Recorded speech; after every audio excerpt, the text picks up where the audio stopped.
Benjamin Franklin said, "Dost thou love life? Then do not squander time, for that is the stuff life is made of." Time is the most valuable thing that a man can spend. This man has time. Time to think, to plan, to meditate.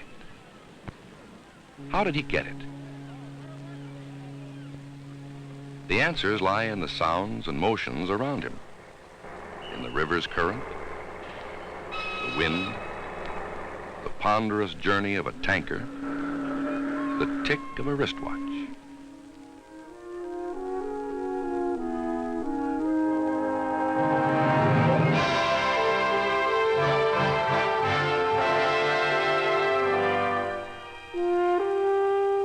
In each of the awesome and endless movements of Earth, there is a promise.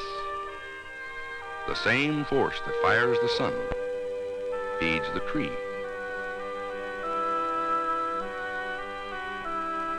stirs the water, and moves the seas to sing. Below us, above us, all around us, our world is an ocean of energy.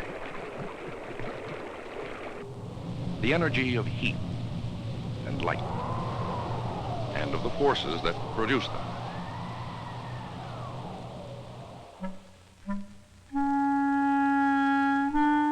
Since the beginning of civilization, we've struggled to harness the energy that everywhere surrounds us. And the thing we call progress is largely the story of our journey toward realizing energy's promise and its potential.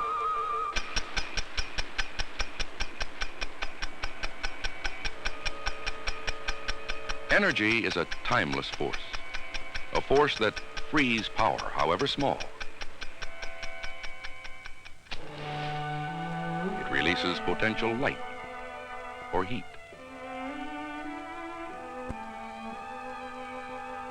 It is the capacity to make things stop or start, to create movement. Man is an energy machine who uses food and drink as his fuel and releases in every motion the power they generate. But when we depend on the power of muscle alone, our progress is painfully slow and discouraging.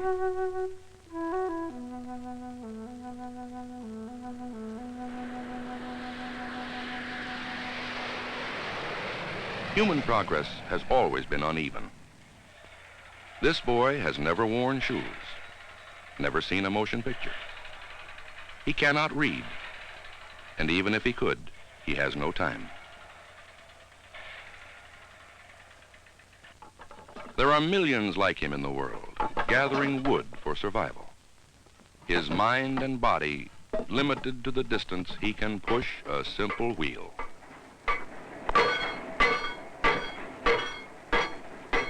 Just a century ago, we in this country weren't very different. Most of the energy we used was drained from the muscle of men and animals.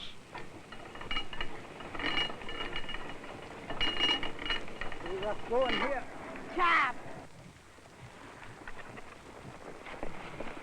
Life was harsh. Work was endless. Pleasures were few.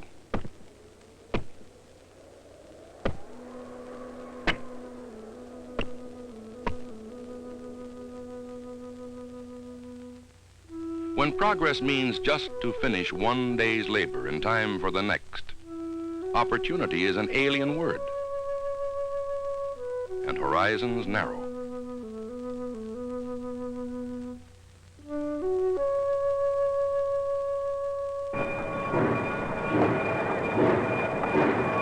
But we were moving toward a new vision, the vision of a better life. We used strips of steel and machines of steam to tie together our continent, to bind and to unify a nation.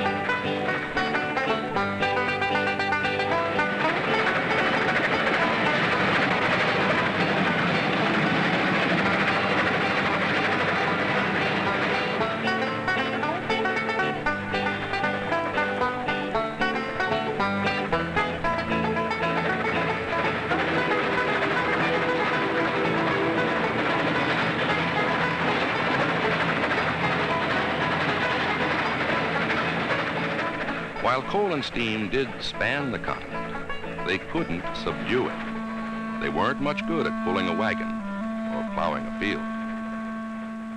Muscle power, raw and rigid, is still the tyrant until some other force, cheaper and more versatile, overthrows it. For us, the liberator from simple animal strength was petroleum. We found it hidden in the Pennsylvania hills and pounded through solid rock to get it. Our tools were primitive. The beginning was modest.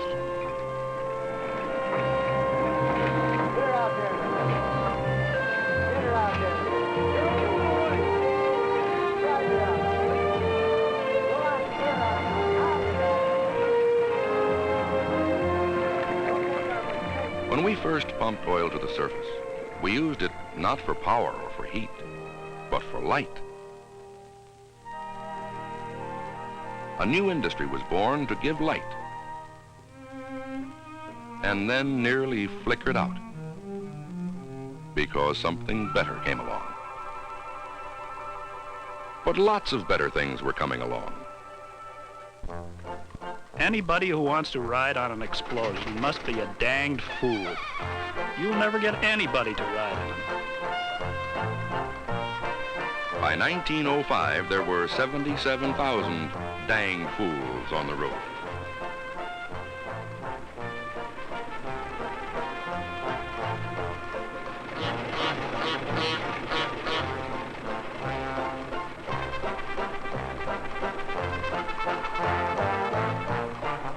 In Kansas City, there were 2 automobiles, and they ran into each other. But the automobile was becoming a necessity, and that was only a reflection of things to come. Suddenly, driven by a new energy source, we found ourselves in a new world, a world in which the burden of drudgery has grown lighter with every passing year.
Today, at the heart of nearly every endeavor is energy in abundance.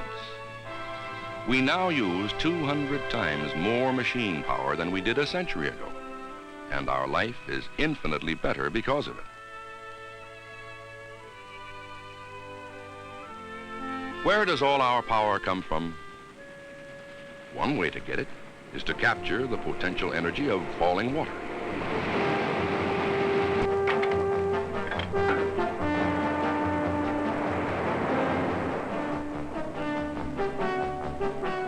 We force it to drive giant turbines for electricity.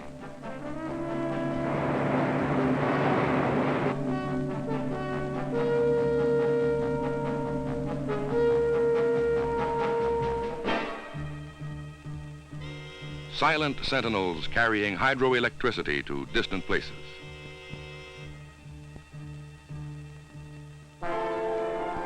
Water power, furnishing 4% of our total energy needs. Coal, too, plays an important role. unleashing the energy to make electricity and to feed the hunger of industrial furnaces.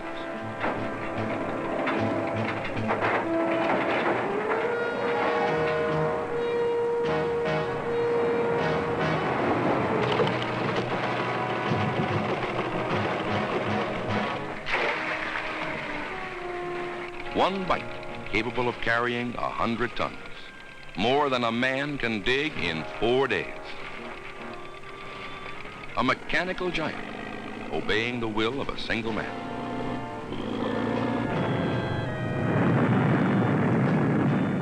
While under the earth, other machines tear out more of the black rock to supply 1/5 of all the energy we use.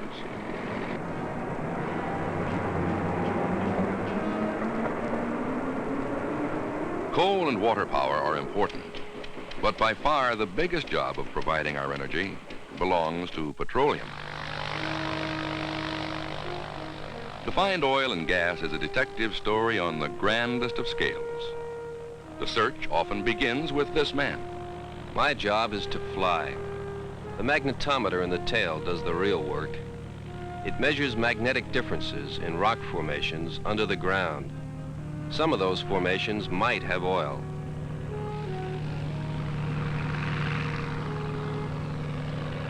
We cover a lot of ground in a year. In fact, I've searched in more countries than I'd care to count.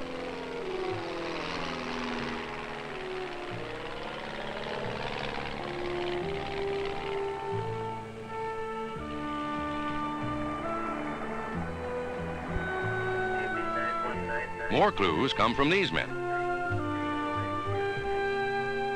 They make miniature earthquakes.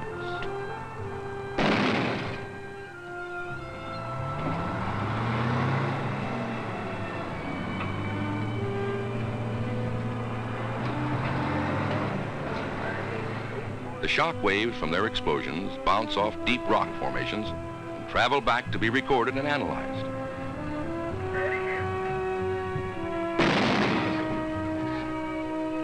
Every acre, every mile of potential oil land is probed. Finally, you've got an idea of what it looks like down there. But you can never be sure. Only the drill can find oil. So you just cross your fingers and go.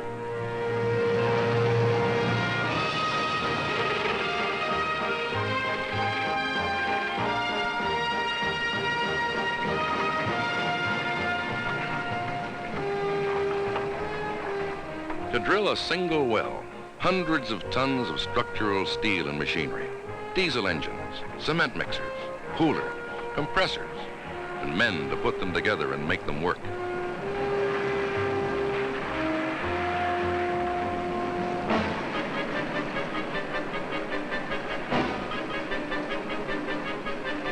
And when you're drilling, miles of pipe and casing, tons of cement, thousands of barrels of diesel oil to run the rig, and maybe dozens of drill bits to bite deep into the earth.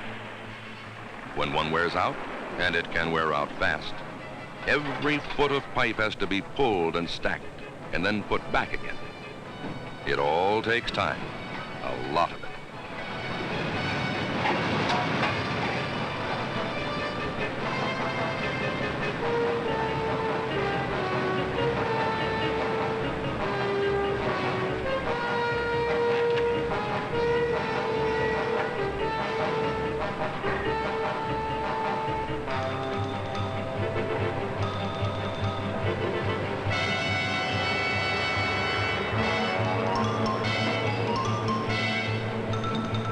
Week after week, day and night, rain or cold, until finally you hit the place where everything says the oil should be. The maps, the seismographs, the magnetometer, the rocks, and you find nothing. A dry hole, and there are many of them. 5 miles of grinding rock, nearly 6 months of sweat, and nothing. So you look somewhere else, even under the ocean.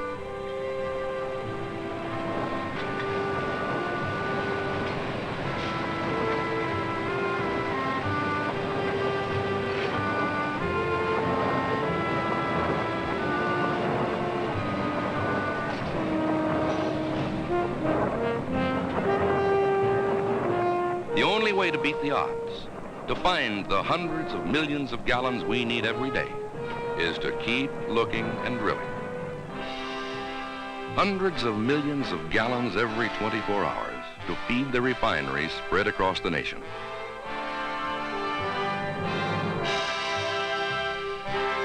Cities of pipes and towers where crude oil is broken down into gasoline, kerosene, oil to generate electricity, heating oil, jet fuel.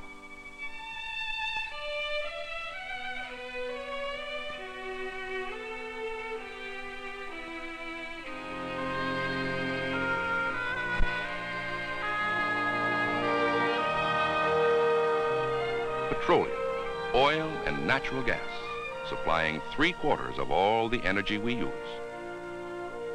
Ready to move to far-flung markets. The journey spans many miles, through pipelines seldom seen except in construction.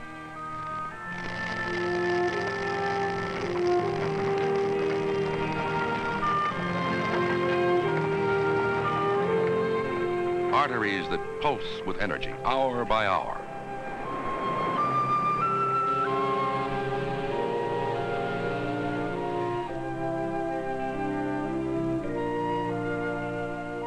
Towboats push strings of barges longer than ocean liners.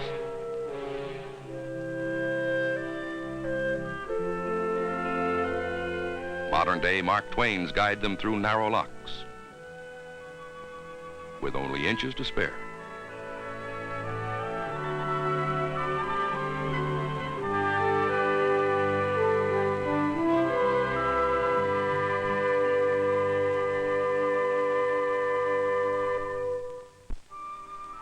Energy that heats our homes, cooks our food,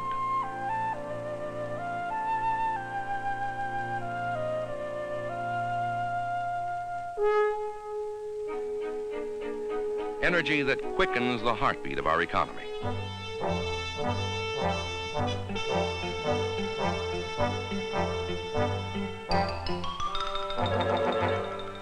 Pouring forth in thousands of ways, in thousands of places, day and night.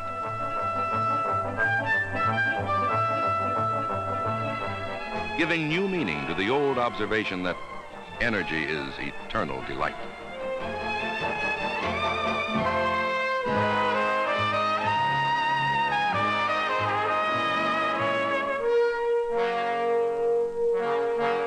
The evidence is there in everything we see and everything we do.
We use more energy than any other country in the world. And that's one reason we've gone so far.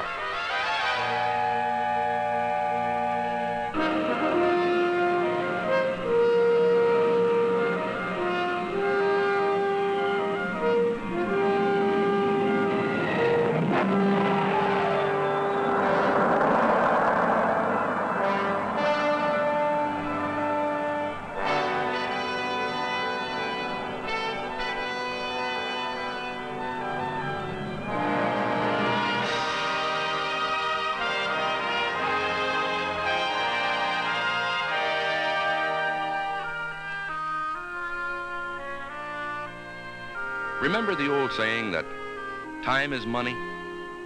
That was when muscle did the work, and work left time for little else.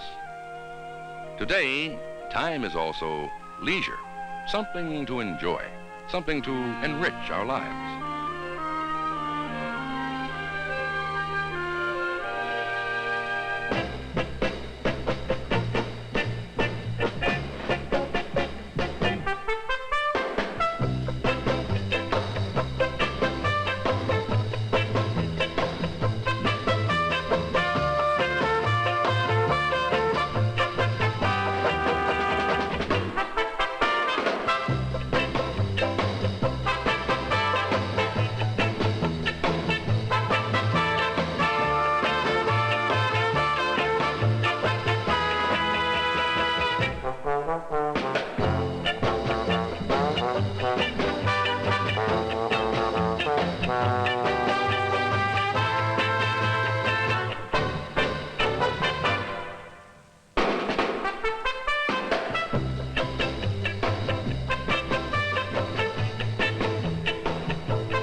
The leisure that abundant energy has given us is a thing of all seasons, all places, all times, all ages. But it means much more than just having fun. Our children are no longer forced to work before they're old enough to think.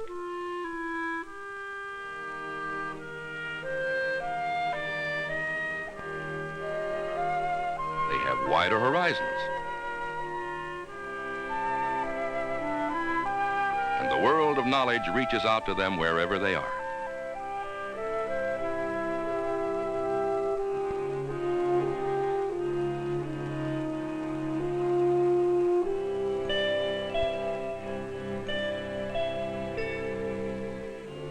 They grow up with opportunities that no children before them have ever had. They have time. Time to live.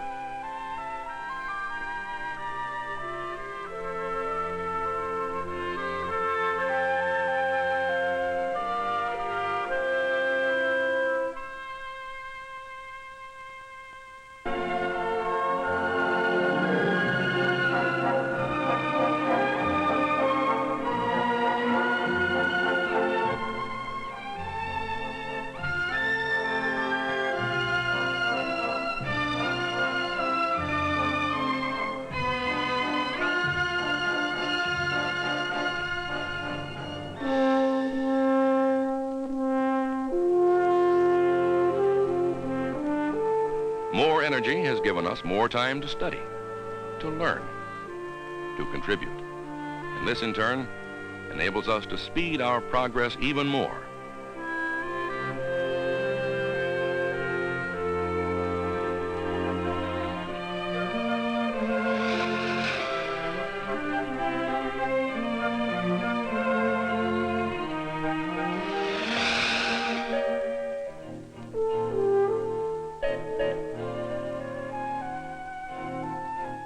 Of all the scientists and engineers who ever lived, 9 out of 10 are living today.